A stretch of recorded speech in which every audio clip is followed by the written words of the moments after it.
concerts, and hit shows, only Comcast gives you over 1,000 HD choices. Comcast. No one gives you more HD. There's been a surfeit of unintentional laughs during the 2008 presidential election, more really than anyone possibly could have imagined, which is precisely what has made it such a great campaign for the folks on late-night TV. And on many nights, it seemed as if late night began at 8 p.m. right here on MSNBC.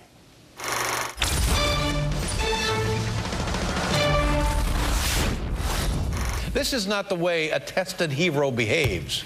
So, somebody's putting something in his Metamucil. Ultimately, was this the jump the shark moment of the 2008 presidential campaign? Never lie to Letterman. In absentia, what McCain said and did not say to Letterman may ultimately prove to have been even more important than the time he told him he was announcing his candidacy. Senator John McCain, Republican candidate for president, was supposed to be on the program tonight. Were you aware of that? Yeah. But he had to cancel the show. Letterman needed a fill-in guest literally in the neighborhood, and that turned out to be me, the last person they wanted out there. I don't mean to cut into your time and your generous visit, but when John McCain, and he was nice enough to call me on the phone and said he was racing back to Washington. Yeah. And now we've just been told, here, take a look. Do we have it on the thing? This is going live. This area is right there. He was imbued with a Doesn't seem to be racing to the airport, does he? Hey, John, I got a question. You need a ride to the airport? I think he dissed you. Yeah, absolutely. Unless her first question is, now, Senator, why did you cancel on Dave? With all that, though, perhaps the only thing John McCain actually managed to suspend last night was his own credibility. But it's going to be a big week for John McCain, don't kid yourself. Today and tomorrow he'll be campaigning. Wednesday is the debate, and then Thursday he cancels on me again. And Keith Obermann ran over, because we're not taking any chances tonight. Keith Obermann, is he back there? Biff? What? Okay. Yes, did you see the head on that guy? He's got an enormous head. Can you stay? Yes, sir. What exactly happened? I screwed up. Our number one story in the countdown, public ridicule as a critical political component. Tina Fey as Sarah Palin. Some of her lights-out impression did not even require any new material. Every American I'm speaking with, we're ill. Like every American I'm speaking with, we are ill. So health care reform and reducing taxes. And so health care reform and reducing taxes. And reining in spending. And reining in spending. Katie, I'd like to use one of my lifelines.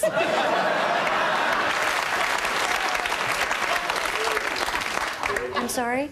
I want to phone a friend. Etc., etc., etc.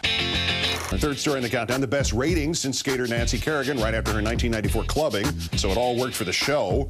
Worked for the guest star, too. She took home some of the cue cards from her sketch as souvenirs. But did it work for the campaign? The American people are angry, and John McCain is angry, too. And you can tell he's angry by the way he sighs and grits his teeth, and he's always going like, grrr! And now I'd like to entertain everybody with some fancy pageant walking. I really wish that had been you. Yeah, Lauren, you know, I just didn't think it was a realistic depiction of the way my press conferences would have gone. What? The real one? Bye!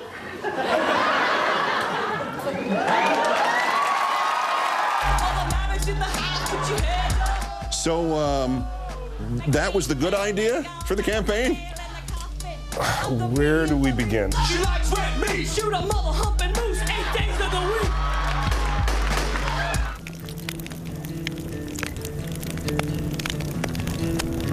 Contrary to the rumors that you've heard, I was not born in a manger.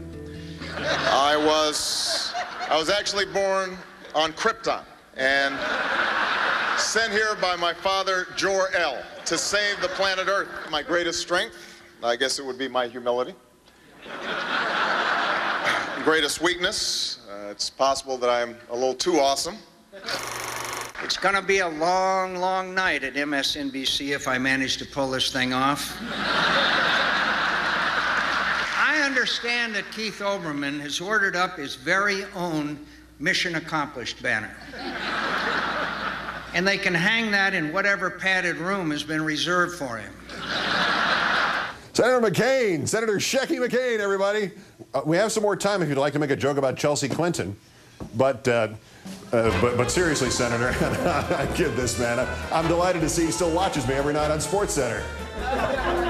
But I gotta tell you, it'll be a long night for MSNBC if you pull this off. It'll be a long night for America. 4 years long, huh? Senator, I love you. He thinks I'm going to be in a padded room. Well, you know, why not? He also thinks he's going to be in an Oval Office. Well, you've been great. And I wanted to close out our time together with one last killer piece of material, but I couldn't think of a bigger joke than Sarah Palin. Good night, everybody. Tip the veal. Enjoy your waitresses. The president and the vice president's job is to protect the American people. John McCain has been throwing everything he's got at him. Socialism. Hoping something sticks.